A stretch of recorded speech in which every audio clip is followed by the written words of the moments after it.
As I wander through the Georgia forest right now, I'm going to recount my story of how I became unemployable. Essentially unemployable. I am working right now. I'm not going to tell you where or in what capacity. I can tell you that it's in a non-prestige kind of job, which is fine with me, by the way. I'm not saying I'm too good for where I'm working. I am, however, noting that given the potential that I had as someone of I don't know, at least above average intelligence, and who has had academic training, an academic background, who has a pretty good resume, academically speaking, how I nevertheless became unemployable.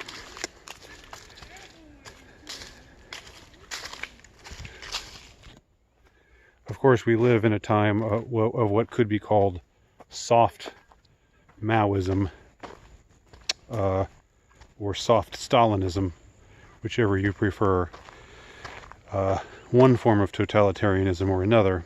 But it's not the variety of totalitarianism where they're going to come to your home late at night and drag you away for questioning and then throw you in prison without a trial or execute you summarily. Generally speaking, those things don't happen, although they do probably happen unofficially. In fact, I'm quite sure that they happen in an unofficial manner, but they don't happen conspicuously, and they are contrary to the law, contrary to the Constitution. Not that the Constitution means a whole lot to those who are in politics or who practice law today, unfortunately. But anyway, we do live at a time of, I'll just stick with soft Maoism, because the latest events, they strike me as either Maoist, or you can also make comparisons to the excesses of the French Revolution. So Maoist or Rousseauist, not Rousseauist, Robespierreist. I think Maoist is shorter and punchier, so I'm just going to stick with Maoist. So we're living in a time of soft Maoism, and you cannot just be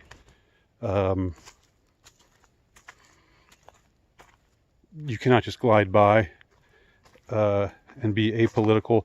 Maybe you can if you know the right way to do it, and if you have good instincts for it. But in any case, that was never really an option for me.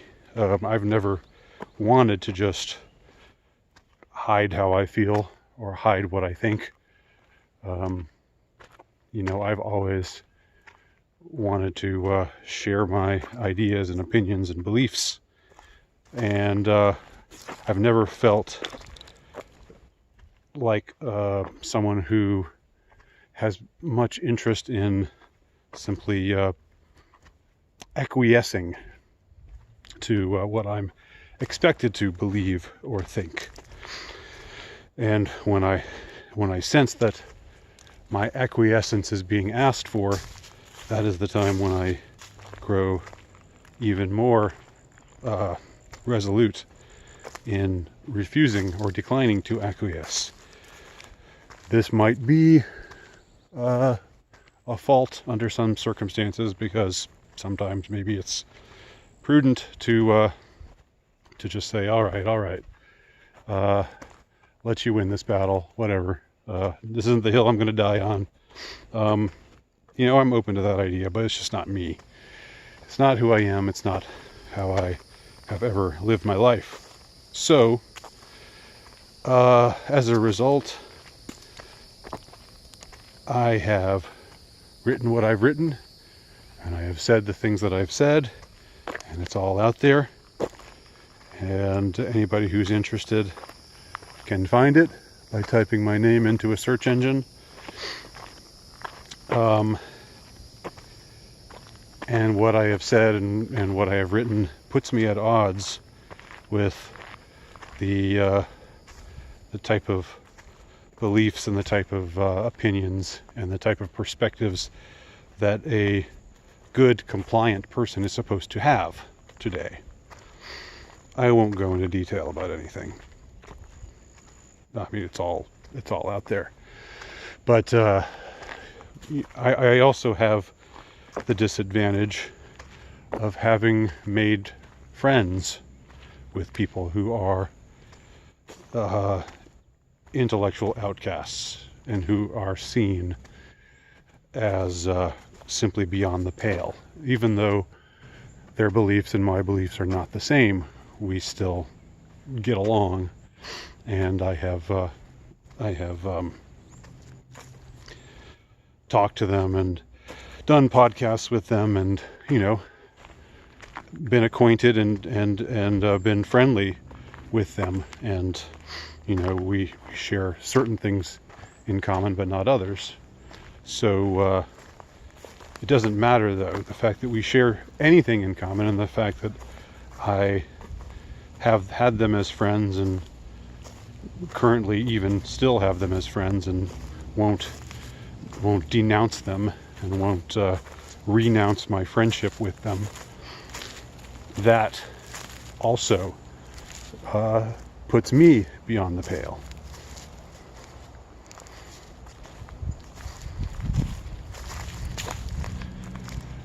Now, to me, the honorable way of behaving with a friend is you don't just turn on him if it's gonna if continuing to be friends with him is going to be trouble for you. You don't just denounce your friend, renounce your friendship or your acquaintanceship because they tell you that if you are within any proximity with certain people, that you must be this bad kind of person. And I don't do that. So I've written the things that I've written, said the things that I've said that run counter to the way that you're supposed to think, the way you're supposed to believe, and in the when it comes to my social status, I have made friends with people who are seen as verboten, who are seen as people you're not supposed to be friends with. And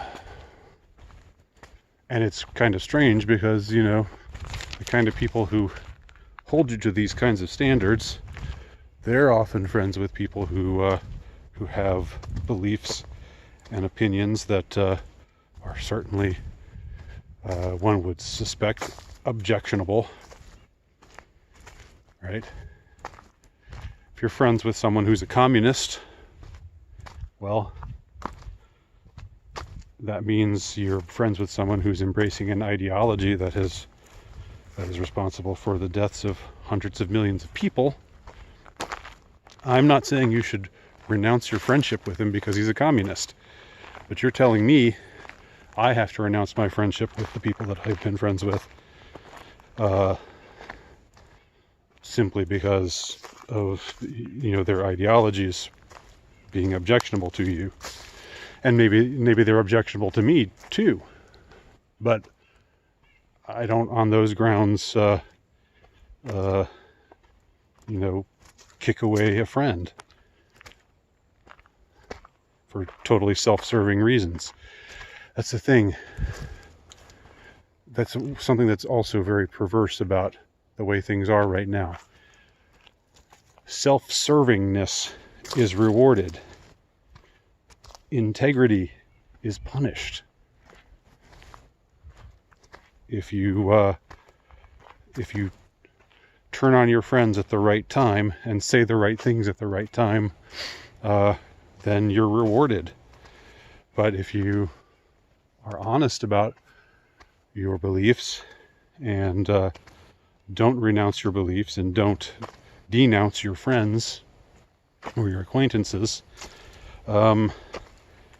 because you have a loyalty to them that transcends ideology, and you have a belief that people should be able to make friends with whom they choose, and no one else should be able to coerce you into dropping your friends because they think that their opinions are unworthy or are dangerous or are whatever they could be called.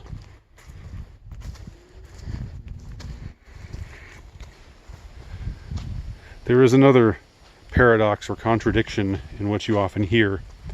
You hear about people being online and being anonymous and how cowardly it is that they are anonymous, and that they should step out. They should be required to step out and reveal who they are. And then people who do step out and reveal who they are get punished for their lack of being in accordance with what is considered acceptable discourse, acceptable bonds of discourse. They get punished in the sense that their names become mud and they become more or less unemployable.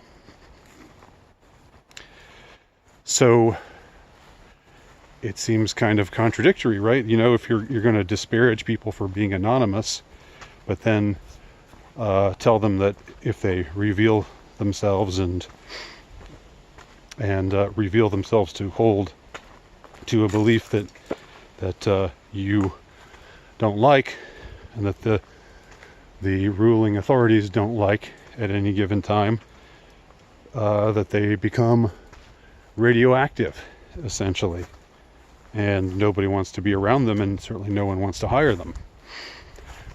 I mean, what kind of... can you really blame people for being anonymous online? Can you really blame them if that's the way dissident thought is regarded, if that's the way dissident thinkers are treated? But I hasten to add that has never been the case with me. I've never been anonymous. I've always put my name on everything that I write, except for there was a couple of fiction works that I did under a pseudonym, but that's the exception that shows the rule. And the reason why I put my name on things that I write, and the reason why I have a name, I've put my name and my face with my my channel here, is that I'm proud of the things that I write. I'm proud of the stands that I take. You know, if I were writing anonymously, or if I was writing under a pseudonym and people were reading it and they were thinking to themselves, this is good, I wonder who this X is, this pseudonymous writer is, and they weren't knowing that it was me who was writing it, I admit that that would be injurious to my pride, because I like to claim that which is mine and that which I am proud of having written. So in part, it's been my pride that has insisted on keeping me going, keeping me public, because, you know, why should I bend or stoop or otherwise take the knee, as it were, in a manner that, you know, that being pseudonymous does. So the question I want to leave with here is, how free are we really right now? How free are we in the free world right now? You know, you hear people say, well, yeah, there's freedom of speech, but that doesn't mean you're free from consequences to the things that you say. Okay. I mean, I agree that's fair to a certain extent, but what about when you have a system that stigmatizes and uses coercion to limit and shrink the degree of acceptable discourse down to about the size of a thimble, and say, if you're not here within this thimble, you're a bad person, you're outside of the bounds of acceptable societal opinion or discourse. And you know, that thimble keeps getting smaller and smaller. It's already pretty small, but you're anywhere outside of it, and you become a pariah. How free is that? And I know I'm not the only one. I'm not only speaking for myself. You know, this may seem self-indulgent to some of you, but I am not only talking of my own case. I'm talking of plenty of other people who are in a situation that is the same or similar to mine.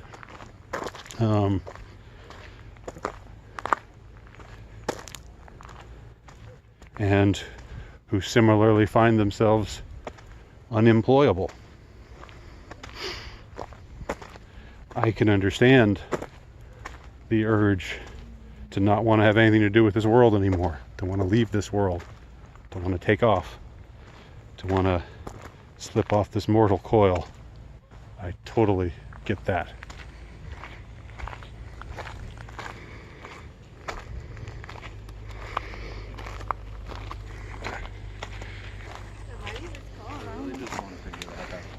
Sorry, I thought I turned the video off there, but I hadn't. I totally get why you want to end it all.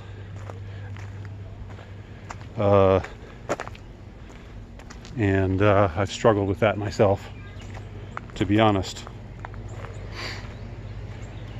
It's particularly hard when your family doesn't stand by you, when those who are close to you don't stand by you, when the people who you valued for their friendship turn their backs on you and think they're being righteous for doing so, think that they're doing the right thing by making you a greater pariah, by enhancing your social isolation. They actually convince themselves that that they're doing the right thing because we cannot tolerate X, right? Whatever you want to say, whatever you want to put in there for X. But I would just submit that this is in no way a society or a system that is free when we allow these things to happen to people who are dissidents. I'm willing to take a hit for advocating ideas and beliefs that are outside of what's considered acceptable. I'm willing to take a hit. I think, you know, to be honest, you know, people have had it worse.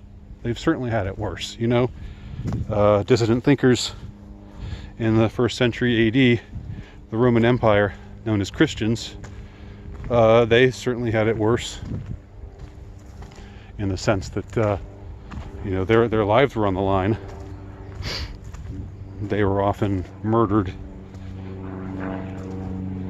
martyred.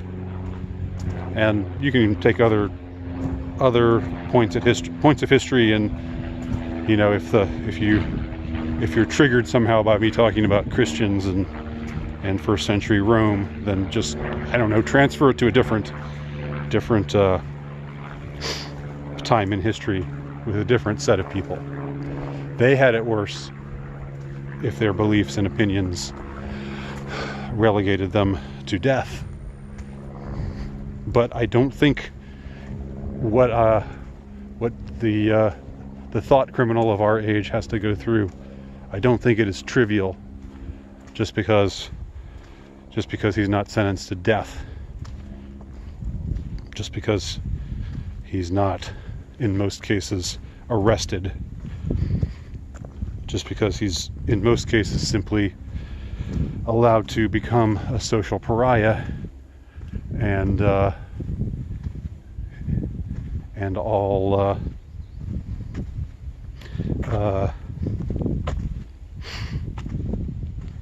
or most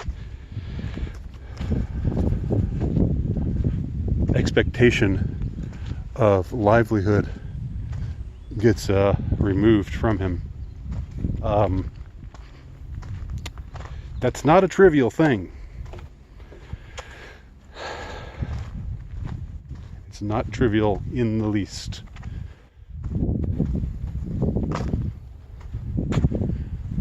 Will it change? I don't know. I don't see it changing. I see it getting worse.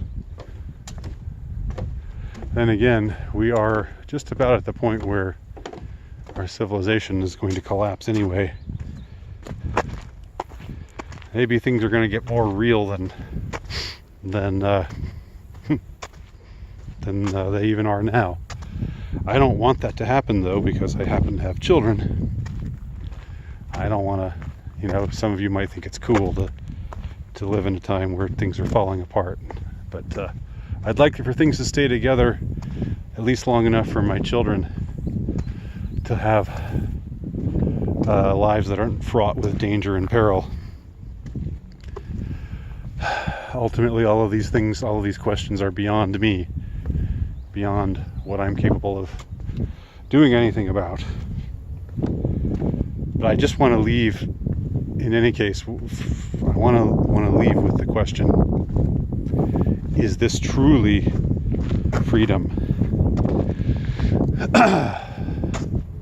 And if you are someone who says, well, yeah, Nowicki, you got what you deserved, you're smug and you're gloating about my lowly state, my low status male state. Well, just think to yourself, what would happen, or what's going to happen, if the tide turns against you and where you stand right now? Are you just the kind of person who will take an entirely different position once it becomes politically unfashionable to take the position that you're taking now? Are you that kind of person? In that case, you have absolutely no integrity. You just flow with the wind. But if you are someone with integrity and you're going to stand with what you think is the truth, no matter whether it's socially acceptable or not, well, what are you going to do then when what's become socially acceptable turns against you? Are you still going to be gloating about someone like me at that point, when you find yourself on the outs, just like the children of the revolution in France or in Russia or in China or every other place that there's been a revolution, place where the revolutionaries suddenly become the enemy of the people, like the Trotskyites in Russia, or the kulaks in Russia, or the objects of ire for the cultural revolutionaries in China, or all the convulsions that happened during the revolution in France. You think you're so secure right now because you have the correct revolutionary stance on things. Well, I have a feeling you're not going to be gloating so much when the revolution turns against you. I have a feeling you're not going to be quite so smug when that happens, if that hasn't already happened. Again, I ask, is that freedom? Is that truly freedom? I think that's it. I think that's all I have to say. Thanks for watching.